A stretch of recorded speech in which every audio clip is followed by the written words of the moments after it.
시편 121편 처음에 보시면 제목처럼 기록되어져 있는 내용이 있습니다. 뭡니까?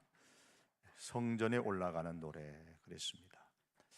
그 당시 예배드리는 장소는 예루살렘 한 곳밖에 없었기 때문입니다.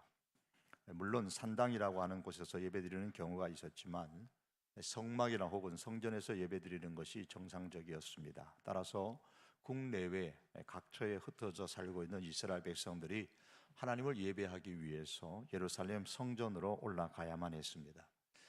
예루살렘 성전을 향하여 가는 도중에는 광야를 지나가기도 하고 또 산을 넘어가기도 하고 또 길을 따라가며 주변의 산을 바라보기도 하고 또 넓은 들판을 지나고 바라보기도 하면서 그러면서 찬양을 부르고 갔습니다. 그때 부른 이 찬양 노래가 성전에 올라가는 노래 시편입니다. 이 성전에 올라가는 노래는 120편에서부터 134편에까지 기록되어져 있습니다. 이 시인은 찬양을 하면서 예루살렘을 향하여 발걸음을 옮깁니다. 1절에 보면 내가 산을 향하여 눈을 들리라. 시인이 예루살렘을 향하여 가면서 산을 이렇게 바라보았습니다. 이 산은 시인에게 하나님을 연상하게 하는 이미지를 갖고 있습니다. 1절, 2절에 보면 내가 산을 향하여 눈을 들리라. 나의 도움이 어디서 올까? 나의 도움은 천지를 지으신 여호와에게서로다. 사람들은 보통 산을 보면서 산이 아름답다, 웅장하다, 산에 나무가 많다, 푸르다, 단풍이 잘 들었다, 예쁘다 등등의 그 산 자체에 대한 생각을 많이 합니다. 그런데 시인은 지금 산을 바라보면서 하나님을 생각합니다. 산은 그냥 그곳에 있는 게 아니고 하나님께서 지으셨기에, 하나님께서 지금도 섭리하시기에 그곳에 그 모양으로 있다고 생각을 했습니다. 그래서 시인은 산을 바라보면서 그 산을 저렇게 존재하게 만드신, 천지를 지으신 창조자 하나님의 도우심을 생각하는 겁니다. 그러면서 나의 도움은 어디서 올까? 나의 도움은 천지를 지으신 여호와에게서로다 라고 고백을 합니다. 하나님께서 저 내 눈에 보이는 저 산을 저기에 저 모습으로 존재하게 하셨던 것처럼, 그렇게 도와주셨던 것처럼 하나님께서는 저 산 배후에서 산을 저렇게 존재할 수 있도록 도와주신 것처럼 나의 배후에서도 나를 도와주실 것이다 라고 고백하는 거예요. 여러분, 성도인 우리의 눈은 산을 바라보는 것보다도 산을 지으신 그 배후의 하나님을 볼 수 있어야 합니다. 시인이 산을 바라보면서 하나님을 생각한 것처럼 우리는 저 남산을 보고 북한산을 바라보면서도 하나님을 생각해야 될 것이고, 더 나아가서 우리의 교회나 우리의 친구들이나 우리의 가족이나 우리의 회사나 사업이나 우리 눈에 보이는 현상을 보면서 그 배후에서 능력으로 역사하실 그 하나님을 먼저 떠올리고 생각할 수 있어야 합니다. 어떤 분들은 가족을 너무너무 사랑합니다.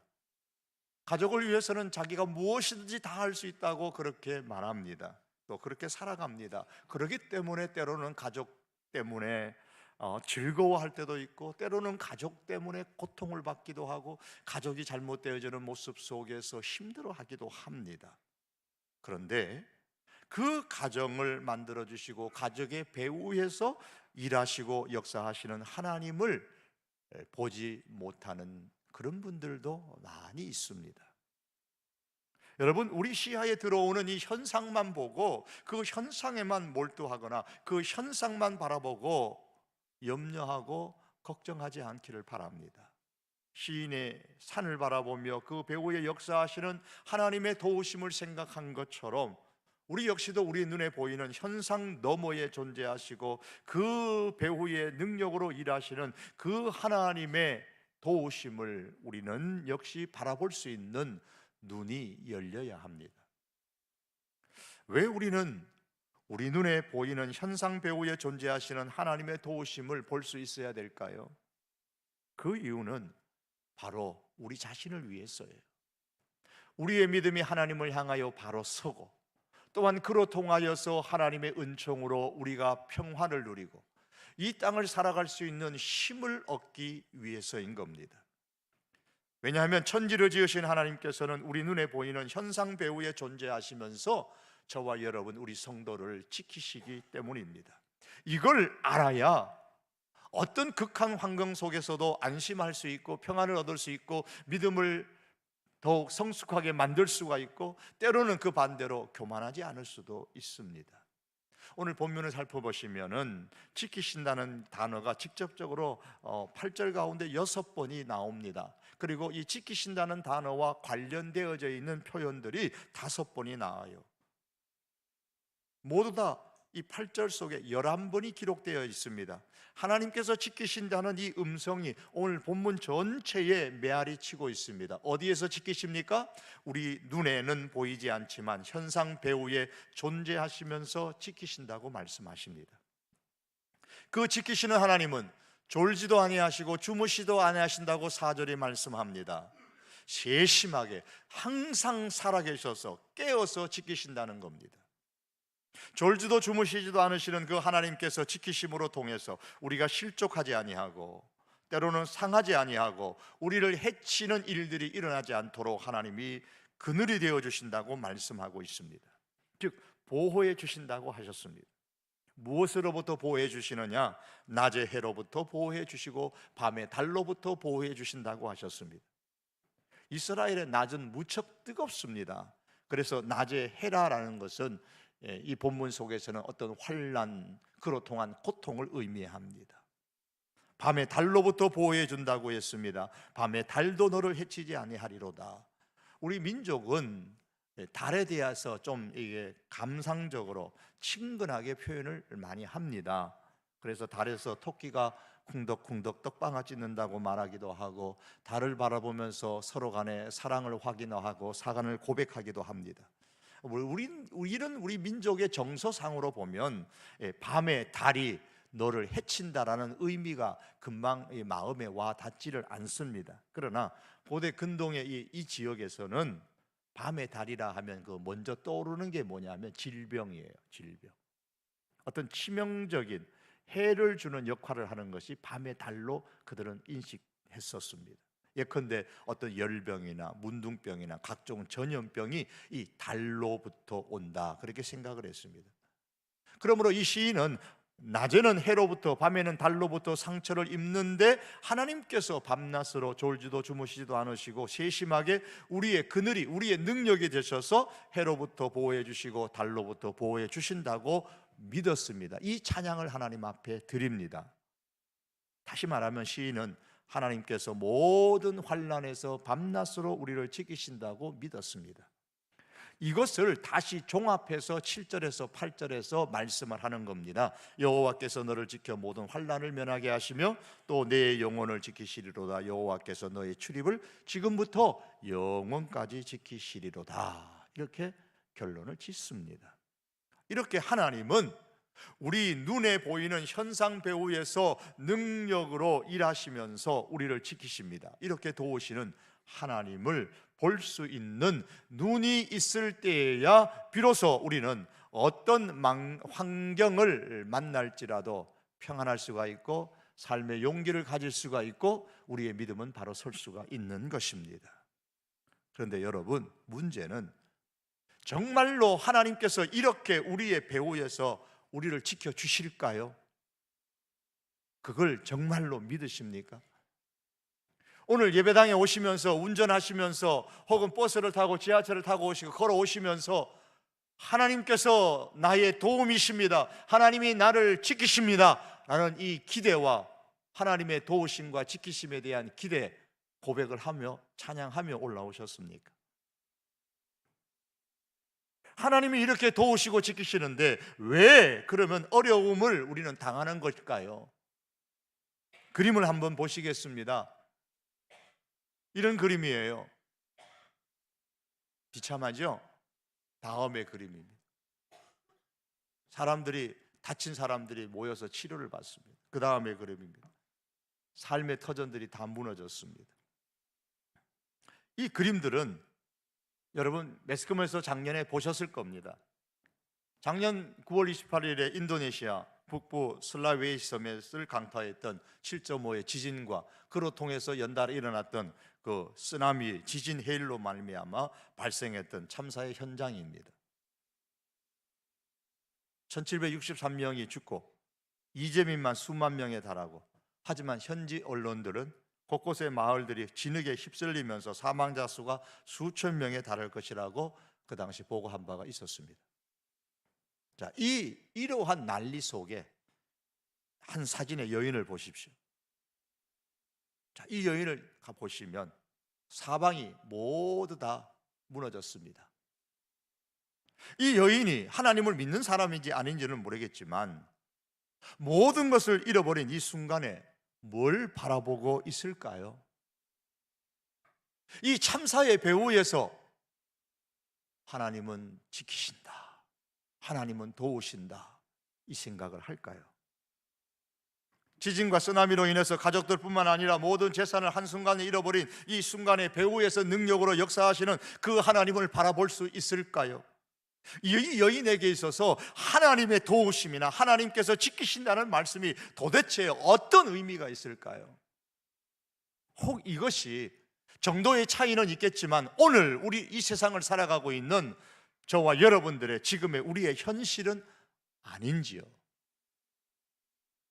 이 환경 속에서도 하나님은 나를 도우십니다, 하나님은 나를 지키십니다, 이렇게 고백하시겠습니까?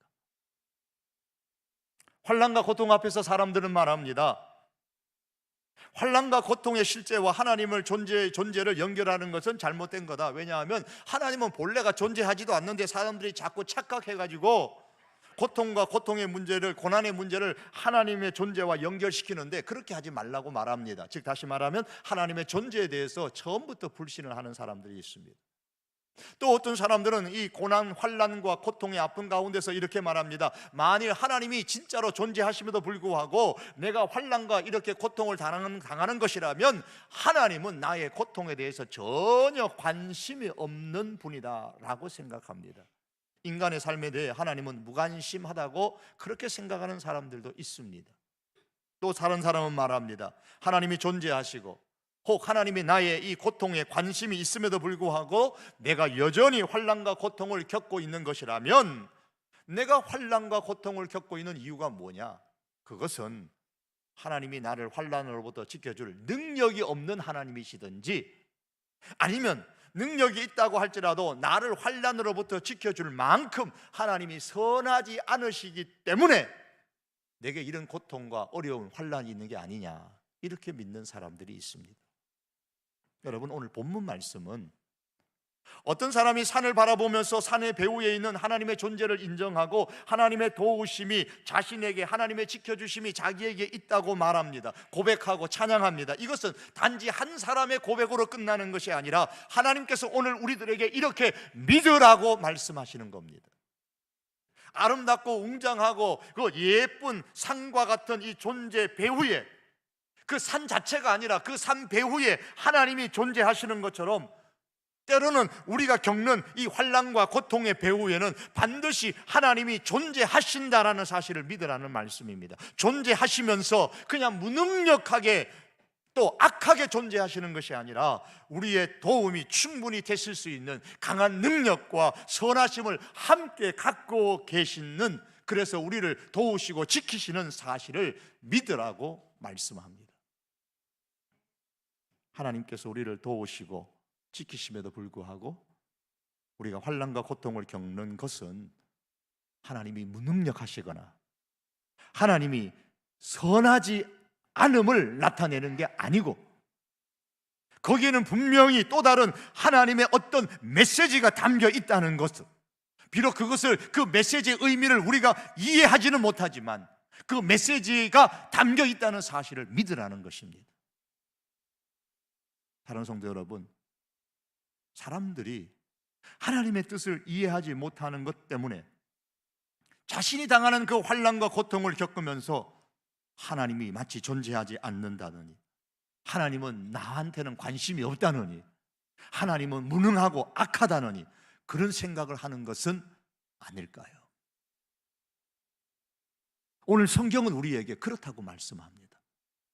우리가 환난과 고통을 겪는 이유는 하나님이 존재하지 않기 때문이 아니고, 하나님이 우리에게 관심이 없는 것도 아니고, 무능력하신 것도 아니고, 악하기 때문도 아니라 하나님의 뜻이 거기에 담겨 있음에도 불구하고 다만 우리가 이해하지 못할 뿐입니다. 때로는 우리가 조금이나마 이해한다 할지라도 너무나 세상의 것에 집중하고 집착하기 때문에 우리가 하나님에 대하여 하나님이 무능력하고 악하다고 그렇게 원망하기도 하고 불평하기도 합니다. 신은 죽지 않았다라는 시리즈 영화가 나왔는데, 작년 후반기쯤에 보면 세 번째 그 시리즈가 상영된 적이 있었습니다. 그 영화에 보면 어느 대학교 내에 교회가 하나 있는데, 이 교회가 학생들의 복지를 위해서 철거되어야 한다는 그 주장이 총장을 비롯해서 여러 교수들과 학생들 사이에서 거세게 일어나게 됐습니다. 그럴 즈음에 한 가나에서 흑인 목사님이 이 교회 담임 목사님이 계신데 와서 같이 협력하게 됐습니다. 협동목사죠. 우리로 말하면 협력하게 됐습니다.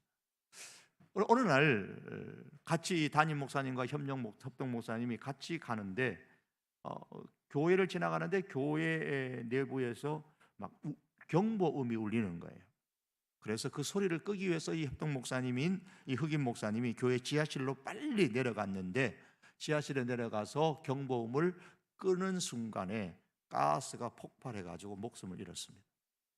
그 가스 폭발 소리에 동시에 이 지하에서부터 교회가 이제 화재가 일어났죠. 그래서 이 담임 목사가 신속하게 달려갔는데 이미 거기에는 친형제처럼 생각했던 이 흑인 목사가 거의 죽어가고 있었습니다. 이 담임 목사가 이 흑인 목사를 끌어안고 있는데, 이 죽어가는 흑인 목사가 이 담임 목사의 귀에 대고 이렇게 말합니다. 하나님은 선하시다. 어디서나 언제나 항상 선하시다. 자기는 지금 생각지도 않은, 그것도 좋은 일을 하다가 죽어가면서, 그럼에도 하나님은 선하시다. 어디서나 선하시고 언제나 선하시다고 고백을 합니다. 그러나 이 말을 귓속말로 들었던 이 교회 담임 목사는 그 당시에는 이해하지를 못합니다. 왜냐하면 신영재 같은 이 동료 목사의 죽음뿐만 아니라 그 교회에 연관되어 있는 일련의 그 불편한 여러 가지 사건들로 인해서 너무나 괴롭고 힘든 상황 가운데 있었기 때문에 하나님이 선하시면 왜 이런 일이 일어나느냐, 그 갈등과 그 고민이 있었기 때문에 이 담임 목사가 이해가 안 됐던 거예요. 여러분, 그 어린아이들이 노는 모습을 유심히 살펴보신 적이 있으시지요? 언제 아이들이 울고 언제 아이들이 싸우고 야단을 칩니까? 주로 자기 것을 잃어버리고 빼앗겼다고 생각할 때입니다. 자기 딴에는 내 것인데 억울하게 빼앗겼다고 생각하면 그냥 웁니다. 때를 씁니다. 하지만 그 어린아이들이 빼앗겼다고 생각하고 그래서 억울하고 고통스럽다고 우는 그 순간에도 어른이 볼 때에는 그게 빼앗긴 게 아니고 더 나은 다음의 단계를 위한 과정이라는 사실을 분명히 아는 경우가 허다합니다. 어른인 우리는 아는데 아이는 모를 뿐이에요. 그래서 모르는 그 아이는 울고 불고 야단을 칩니다. 왜? 아이들의 환난과 고통을 보면서 이해가 되는데, 그 환난과 고통이 내 문제가 되어졌을 때는 왜 하나님이 전혀 선하지 않다느니, 하나님은 악에 빠진 분이라느니, 하나님은 능력이 없는 무능한 분이라느니, 하나님은 존재하지 않는다느니, 이런 생각을 쉽게 하는 것일까요? 다른 이유가 아닙니다. 단지 하나님의 선한 뜻을 알지 못하고 이해하지 못하기 때문입니다. 너무 세상적인 것에만 우리가 집착하기 때문입니다. 사랑하는 성도 여러분, 하나님의 관점에서 볼 때 우리가 당하는 온갖 고통과 고난에는 그만한 이유가 있습니다. 다만 우리가 그 하나님의 선한 뜻을 알 수 없고 이해하지 못할 뿐입니다. 그러므로 성경은 이렇게 말하죠. 여호와의 손이 짧아 구원하지 못하심도 아니요 귀가 둔하여 듣지 못하심도 아니라. 내 손이 어찌 짧아 구속하지 못하겠으뇨 내가 어찌 건질 능력이 없겠느냐. 하나님은 충분히 할 수 있음에도 불구하고 충분히 하실 수 있는 선하신 분이심에도 불구하고 그렇게 하지 않으시는 데는 하나님만이 갖고 계시는 뜻이 있으십니다. 다만 우리가 이해하지 못할 뿐입니다. 하나님께서 행하시는 그 모든 일들에 대해서 우리에게 세세하게 설명해 주지는 않으셨지만, 하나님은 우리의 고통의 현장 가운데 직접 오셔서 우리의 이 고통을 경험하셨습니다. 철학자 피터 크래프트는 이렇게 말합니다. 하나님은 일부러 인간의 고통을 뒤집어 쓰기 위해서 세상에 오셨다 그랬습니다. 그렇습니다. 하나님은 예수 그리스도를 통해서 지극히 크고 깊은 인간의 모든 고통을 다 체험하셨습니다. 하나님께서 인간의 그 고통스러운 경험 하나하나의 그 속뜻을 우리에게 알려주시지는 않으셨지만, 그 쓰라린 아픔과 절망과 고통의 현장에 직접 오셔서 다 겪으셨습니다. 그렇기 때문에 우리는 하나님께서 그 하나님의 뜻을, 우리에게 고통을 주고 환난을 주는 그 고통의 의미를 설명해 주지 않았다고 해서 우리가 하나님을 향하여서 책임지라고 원망할 그런 이유는 없습니다. 우리가 하나님께서 우리를 향해서 품으신 그 뜻을 다 이해하지는 못하지만, 환난과 고통을 주시는 하나님의 뜻을 다 이해할 수는 없어도 한 가지만큼은 분명히 알 수 있습니다.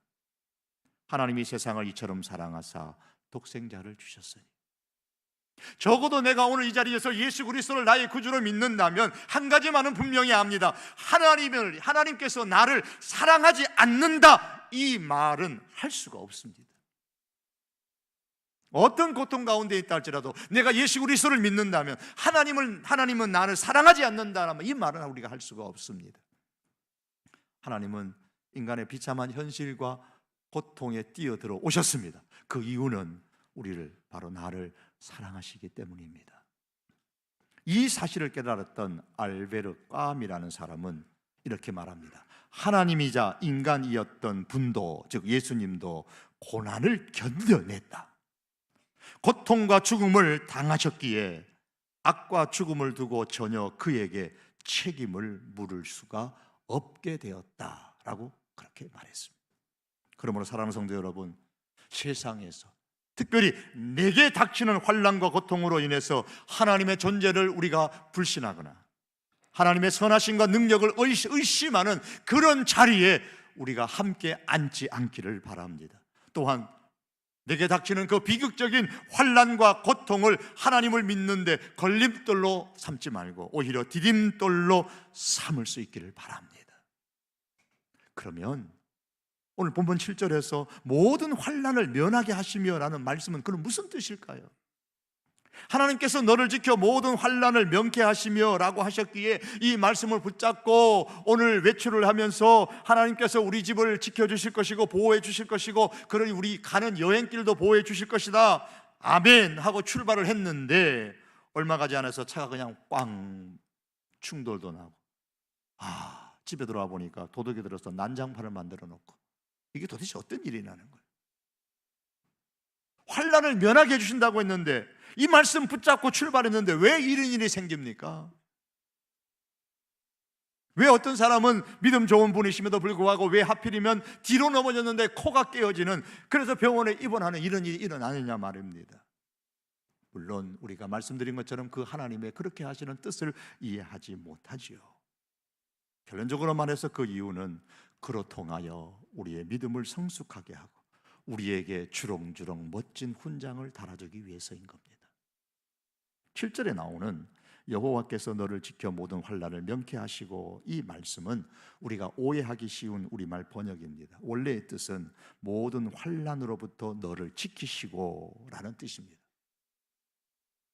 그런데 환난으로부터 지키시는데 뭘 중점적으로 지키시느냐 하면 그 다음에 나오는 말씀이 해답입니다. 내 영혼을 지키시리로다. 그래서 우리의 영혼을 지키시기 위해서입니다.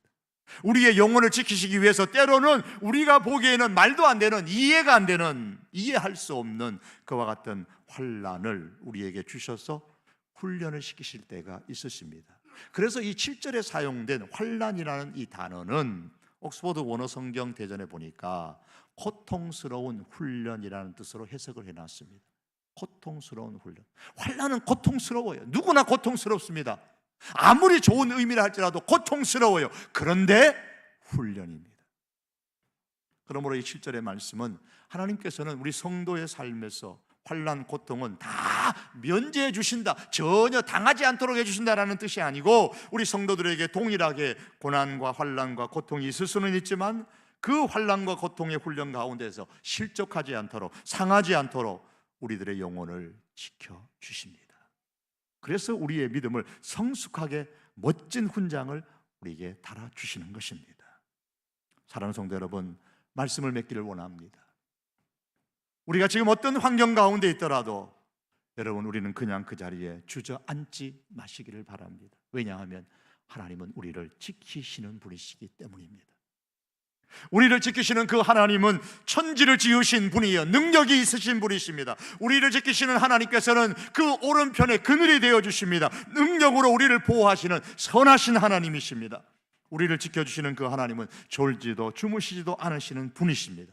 우리를 지켜주시는 그 하나님은 우리의 오른편에 그늘이 되어 주시는 분입니다. 언제? 과거뿐만 아니라 지금도, 그리고 영원까지 지켜주시는 분이십니다.